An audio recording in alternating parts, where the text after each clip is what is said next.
तो मैग्नेटिज्म में अभी तक हमने लॉरेंट्ज फोर्स देखी है। लॉरेंट्ज फोर्स क्या होती है कि कोई चार्ज पार्टिकल किसी मैग्नेटिक फील्ड में अगर चलता है तो उसके ऊपर एक फोर्स एक्सर्ट होती है, तो वो वाला पोर्शन अभी तक हमने सीखा है। आपको शुरू में मैंने एक बात उसमें बताई भी थी कि मैग्नेट फोर्स सिर्फ मैग्नेट के ऊपर ही लगा सकता है और किसी चीज़ के ऊपर नहीं। मतलब मैग्नेट अगर किसी पे फोर्स लगा रहा है तो जरूर उस चीज़ को मैग्नेट होना चाहिए, वो और कुछ नहीं हो सकता है।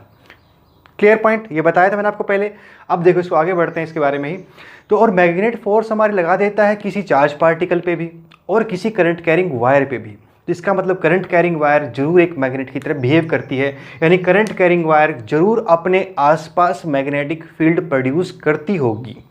ये इस चैप्टर का सेकंड पार्ट है। ठीक, तो मैंने आपको बताया भी था पहले कि जो एक इसमें 3 पार्ट होते हैं। पहला पार्ट होता है कि हमको फील्ड दी रहेगी और हमें क्या करना होता है, किसी करंट कैरिंग वायर के ऊपर फोर्स कैलकुलेट करनी होती है।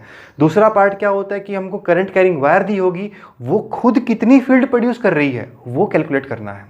तो वो सेकंड पार्ट है जो भी हमने बात की थी कि भाई कोई करंट कैरिंग वायर है, वो मैग्नेटिक उसके ऊपर मैग्नेटिक फोर्स लगती अगर है तो मैग्नेटिक फील्ड जरूर प्रोड्यूस करेगी।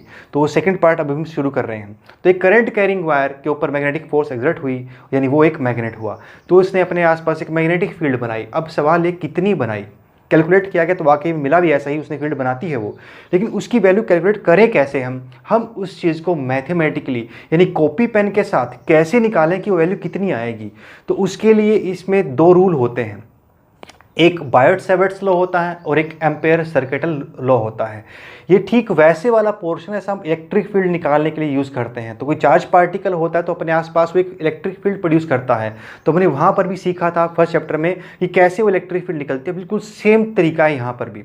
वहाँ भी 2 रूल थे। पहला कूलम्ब्स लॉ था, अगर आपको याद हो। कूलम्ब्स लॉ में क्या करते थे हम, वेक्टर इंटीग्रेशन करते थे या वेक्टर एडिशन किया जाता था। वेक्टर एडिशन से हम क्या कैलकुलेट करते थे, फील्ड कितनी है डिफरेंट चार्जेस की वजह से, जहाँ बहुत ज़्यादा चार्जेस हो जाते थे तो वहाँ पे हमको एडिशन करना पड़ता था। यहाँ पे तो करंट कैरिंग वायर है तो बहुत सारे चार्ज तो अपने आप से हैं, तो यहाँ पे तो होना ही एक तरीके से इंटीग्रेशन है। तो ये पहला जो बायोट-सैवर्ट्स लॉ है ये ठीक एनालॉगी है किसकी, कूलम्ब्स लॉ की। और जैसा वहाँ पे एक सेकंड रूल होता था गॉस थ्योरम, जो थोड़ा सिंप्लीफाई कर देती थी कैलकुलेशन करना, वैसा ही यहाँ पर एक और भी है, इसको हम एम्पेयर सर्किटल लॉ कहते हैं। तो 2 रूल है बेसिकली। इन दोनों में से इसकी एक एप्लीकेशन है बायोट-सैवर्ट की, अगर एनसीईआरटी के अकॉर्डिंग चले तो एक एप्लीकेशन यानी कि एक चीज़ एक तरीके के लिए फील्ड कैलकुलेट करना हम बायोट-सैवर्ट से करते हैं, वो है उसको बोलते हैं रिंग। और एम्पेयर सर्किटल पे 3 हैं, 3 एम्पेयर सर्किटल की हैं। तो टोटल 4 डेरिवेशन है अगर एनसीईआरटी के अकॉर्डिंग चले तो। चारों डेरिवेशन में से एक तो कन्फर्म आनी है, किसी भी बोर्ड के एग्जाम में पक्का आती है। अगर आपको बोर्ड में स्कोर चाहिए तो चारों को रट डालना, वो तो आएंगी। बायोट-सैवर्ट्स पे सर्कुलर रिंग की वजह से और एम्पेयर सर्किटल दावों को कैसे निकालते हैं। तो शुरू करते हैं। पहले बायोट-सैवर्ट्स क्या कहता है कि बायोट-सैवर्ट के अकॉर्डिंग अगर फील्ड निकालनी हो तो उसकी वैल्यू कैसे निकलेगी। तो मैंने कोई आर्बिट्री शेप की वायर ली है, कोई भी शेप की हमारे पास एक वायर है, इसमें से करंट फ्लो कर रहा है ऊपर की तरफ I, और एक पॉइंट है P, इसके इस तरफ एक पॉइंट P है जिसका पोजीशन वेक्टर यानी R या डिस्टेंस कह लो, यहाँ से बनता है स्मॉल r बनता है। तो हमें उस P पॉइंट पे हमें फील्ड कैलकुलेट करने कितनी आएगी, P पॉइंट पर हमको फील्ड बतानी है, कितनी वैल्यू आएगी वो बतानी है। क्लियर पॉइंट, ये हमें कैलकुलेट करना है। तो इसके लिए बायोट-सैवर्ट्स ने कहा कि अगर आप यहाँ पे एक छोटा एलिमेंट एज्यूम करते हो DL, जिसका डिस्टेंस यहाँ से स्मॉलर बनता है, तो उसके लिए उसने कहा कि जो छोटी मैग्नेटिक फील्ड, छोटा एलिमेंट लिया आपने तो फील्ड भी स्मॉल पोर्शन की वजह से ही होगी। तो वो जो dB आएगी वो किसके प्रोपोर्शनल आएगी, IDL साइन थीटा के प्रोपोर्शनल आएगी। ये साइन थीटा क्या है, देखो आपको पहले भी कहा था मैंने, वैसे तो ये DL वेक्टर नहीं होता ना करंट वेक्टर होता, लेकिन यहाँ मान लेते हैं वेक्टर को, करंट डायरेक्शन को, लेंथ को वेक्टर बनाया गया है, ज़बरदस्ती बनाया गया है। तो ये आइडियल हमारा ये वेक्टर हो गया और R ये हो गया। इनके बीच में जो एंगल आता है, ये एंगल अगर थीटा हो तो वो आइडियल साइन थीटा के प्रोपोर्शनल होती है मैग्नेटिक फील्ड। बेसिक समझना, क्योंकि कंपटीशन में बेसिक आएगा, बहुत नीचे से क्वेश्चन उठाएंगे और अगर आपको बात समझ तो आप कर पाओगे। अगर सिर्फ डेरिवेशन का रट्टा लगा है फिर तो देखो बोर्ड ही हो सकता है बस। तो ये थीटा बना, यहाँ पे फील्ड कितनी बनी, प्रोपोर्शनल टू आइडियल साइन थीटा बनी। और उसने और कैलकुलेट किया और कहा कि वो इन्वर्सली प्रोपोर्शनल टू डिस्टेंस का स्क्वायर भी होता है। ये जो डिस्टेंस इसका स्क्वायर का इन्वर्सली प्रोपोर्शनल हो जाएगा। जब इन दोनों क्लब किया, कैलकुलेट किया, तो उसने कहा कि ओवरऑल जो अगर आप निकालोगे तो dB हमारी आएगी is equal to μ/4π I dl sine theta upon r²। तो इस तरह का फॉर्मूला हमारा निकल के सामने आएगा। इसकी वजह से हम वहाँ पे फील्ड निकाल सकते हैं।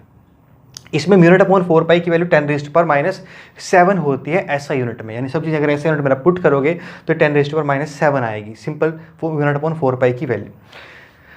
म्यूनिट कहते हैं हम यहाँ पे परमेबिलिटी को, जैसे वहाँ पे परमिटिविटी होता था वैसे यहाँ पे परमेबिलिटी होता है। एक अलग फैक्टर, यानी कि स्पेस जहाँ पे हम फील्ड कैलकुलेट कर रहे हैं कितना वो अलाउ करता है करंट के इफेक्ट को वहाँ तक पहुँचने में जहाँ आप फील्ड पता करना चाहते हो, तो ये परमेबिलिटी होता है म्यूनिट।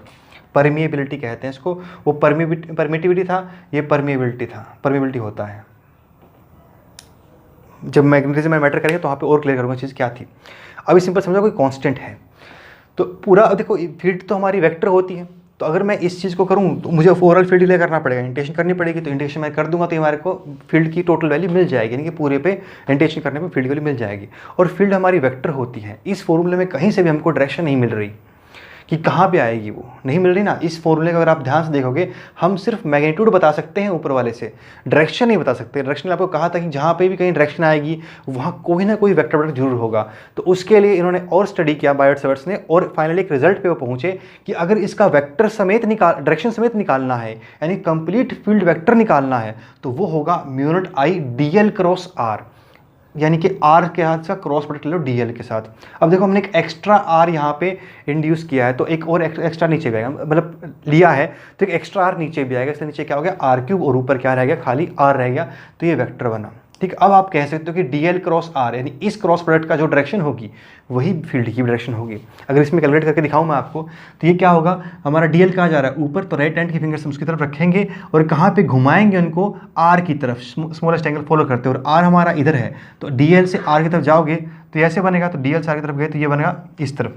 तो क्या हुआ, हमारा फील्ड की डायरेक्शन कहाँ पे आ रही है, इनसाइड। तो कहाँ पे गया वो, इनसाइड, यानी क्रॉस से अगर मैं प्लॉट करूँ तो कितना बन जाएगा, वो इनसाइड द बोर्ड चला जाएगा। ठीक, तो यह हुआ हमारा डायरेक्शन क्या होगी फील्ड की जब हम उसे किसी स्पेस में रखेंगे तो। ठीक, तो ये ओवरऑल हमको पूरा बायोट-सैवर्ट्स ने एक्सप्लेन कर दिया। अब इसका एप्लीकेशन जब तक हम नहीं करेंगे, कुछ एक इस पर नहीं करेंगे, तब तक हम सीख नहीं पाएंगे कि ये काम कैसे करता है। तो उसको सीखने के लिए हमने एक एग्जाम्पल लिया है। एक सेमी सर्कुलर आर्क है, आधा सर्कल है, इसमें से करंट जा रहा है, आई ऐसे फ्लो करके जा रहा है, मतलब ये डायरेक्शन है करंट की, और आई उसकी वैल्यू है, आर इसका रेडियस है। आपको फील्ड पता करनी है इसके सेंटर पे, ओ पे अगर मैग्नेटिक फील्ड निकालनी पड़ जाए तो कैसे कैलकुलेट करेंगे। ठीक, तो हमें देखो हमारे पास फॉर्मूला यही है, हम इसी को लगाएंगे, मतलब इसको इंटेशन करके कह लो तो वो लगाएंगे। अब सबसे पहले तो एक क्रॉस प्रोडक्ट खोलना होगा। क्रॉस से क्या खुलेगा, साइन थीटा, थीटा कितना, आर के और DL के बीच में कितना एंगल बनेगा। तो मैं इस पे पहले एलिमेंट लेता हूँ, तभी तो DL की बात आएगी। तो मैंने इस पर छोटा एलिमेंट यहाँ पे लिया, वो एलिमेंट यहाँ से थीटा एंगल इस तरफ है, और वो एलिमेंट खुद d थीटा एंगल बनाता है, सबटेंड करता है DL सेंटर पे, d थीटा एंगल बनाता है, और R इसका रेडियस तो है ही, तो वो मैंने इसमें एक एलिमेंट लिया है। अब एक एक करके चीज़ों को खोलते हैं। तो म्यूनिट आई DL क्रॉस R, यानी DL R साइन थीटा आता, एक R से एक R कट जाता है, नीचे R स्क्वायर, यानी कि समझ लो इसके ऊपर वाली बात हो रही है। इसको मैंने यूज़ किया, क्योंकि डायरेक्शन तो मैं अलग तरीके से बाद में निकाल ही लूँगा, अभी निकाल दें कोई बात नहीं। तो ये आ गया, ये मैंने ये वाला लिख दिया, यहाँ पे स्टेप लिख दिया। अब इसके बाद देखो थीटा कितना है मेरा, अगर आप ध्यान से देखोगे अगर यहाँ पे, तो DL कहाँ पे रहेगा, हमेशा इसके सर्कल के आर्क के लॉन्ग, यानी टेंजेंट के लॉन्ग, टेंजेंट के लॉन्ग रहेगा। तो DL हमेशा कहाँ पे आएगा, इसकी टेंजेंट पे आएगा, क्योंकि एलिमेंट आप लोगे जो भी, तो सारे यहाँ पे आएंगे ना, टेंजेंट पे आएंगे, तो सारे एलिमेंट टेंजेंशियल हैं, और उनका डिस्टेंस फ्रॉम सेंटर तो रेडियल हो गया ना। तो टेंजेंट का डिस्टेंस हमेशा कितना होता है, डिस्टेंस रेडियस एंगल कितना होता है, 90 होता है। तो टेंजेंट नॉर्मल से हमेशा एंगल 90 बनाती है, या रेडियस एंगल 90 बनाती है, और उसी से हमको एंगल चाहिए यहाँ पे। R यहाँ पे क्या है, इसका रेडियस, क्योंकि डिस्टेंस तो क्या बनता है सेंटर से, इसका R बनता है, DL ये बनता है। तो इसमें हमेशा एंगल पूरे आर्क में क्या रहेगा, 90 डिग्री। तो क्या हो गया, साइन 90 मैंने पुट किया, तो साइन 90 कितना होता है 1, तो साइन का खेल तो हुआ खत्म, साइन चला गया यहाँ से। अब आगे देखो कि क्या हम इसको इंटेशन कर सकते हैं कि नहीं, क्योंकि ये तो एक वेक्टर क्वांटिटी थी। अगर इनके सभी के एलिमेंट की, ये तो एक एलिमेंट मैंने उठाया है, इसमें और एलिमेंट लेके देखूं, अगर सबकी डायरेक्शन सेम आती है फील्ड की, फिर तो कोई परेशानी नहीं, सीधा ऐड कर देंगे। अगर सही सबके एलिमेंट डायरेक्शन सेम नहीं आती है, फिर क्या करना पड़ेगा, कंपोनेंट करने पड़ेंगे, और कोई तिगड़मबाजी हमें करनी पड़ेगी, तभी निकाल सकते हैं। तो पता करते हैं डायरेक्शन है क्या। तो DL की तरफ मैंने फिंगर रखी, R की तरफ कर्ल किया, थंब कहाँ जा रहा है, इनसाइड। तो ये कहता है कि इस एलिमेंट की वजह से इस पॉइंट पे फील्ड कहाँ पे आएगी, अंदर। कैसे निकालते हैं हम, DL की तरफ फिंगर रखते हैं, R की तरफ घुमाते हैं, थंब जहाँ आता है वहीं पे फील्ड आती है, तो कहाँ पे जा रहा है, अंदर। तो फील्ड कहाँ गई, अंदर। इस एलिमेंट की वजह से यहाँ पे फील्ड कहाँ पे जा रही है, इनसाइड द बोर्ड। मैं यहाँ एक एलिमेंट लेता हूँ, वो उसकी डायरेक्शन क्या होगी, ऐसे होगी, और उसका R कैसा होगा, यूँ होगा। अगर आप उसके लिए भी राइट हैंड थंब रूल लगाओगे ऐसे, तो उसका थंब भी कहाँ जाएगा, इनसाइड।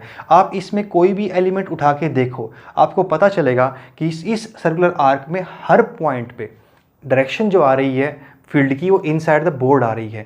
यानी ये बी की जो डायरेक्शन है इस आर्क की वजह से, हर एक पॉइंट की वजह से एक ही है, सेम है।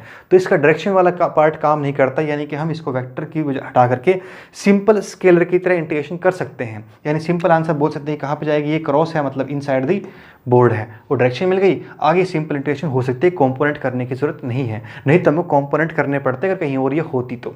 ठीक है, वो आगे पार्ट आएंगे भी। तो क्या हुआ, साइन थीटा 1 चला गया, डायरेक्शन क्योंकि सेम थी इनसाइड तो वो क्रॉस हो गया। अब इसको इंटीग्रेशन किया तो जो कांस्टेंट है बाहर निकाला, μ0/4 पाई कांस्टेंट था, बाहर निकाल दिया। आर स्क्वायर कितना है, वो तो रेडियस के बराबर है, वो कांस्टेंट रहेगा, वो भी बाहर आ गया। आई करंट वो भी कांस्टेंट है, वो भी बाहर आ गया। अंदर क्या बचा, डीएल। डीएल का इंटीग्रेशन क्या होता है, पाई इंटू आर। तो पाई आर रखा, पाई से पाई गया, आर से कार गया, सीधा आंसर आया μ0/I/4R। देखो देखने में बहुत मुश्किल सा लग रहा था, लेकिन उतना मुश्किल निकला नहीं, निकला बड़ा आसान। ये बड़ा आसान सा पार्ट हो, इसका सोल्व हो गया। ऐसा ही है, बस अगर आप कॉन्सेप्ट पे चलते रहोगे तो चीज़ें बड़े आराम से सोल्व हो जाएंगी। तो ये पहला पार्ट है, बायट-सैवर्ट्स लॉ कैसे काम करता है। अब इस पर कुछ और चीज़ें भी मैं करवाऊंगा आपको, कुछ क्वेश्चन आप ट्राई करना, कुछ क्वेश्चन मैं आपको ट्राई कराऊंगा, मैं सोल्व करवाऊंगा, जिनसे पूरा पार्ट क्लियर हो जाए।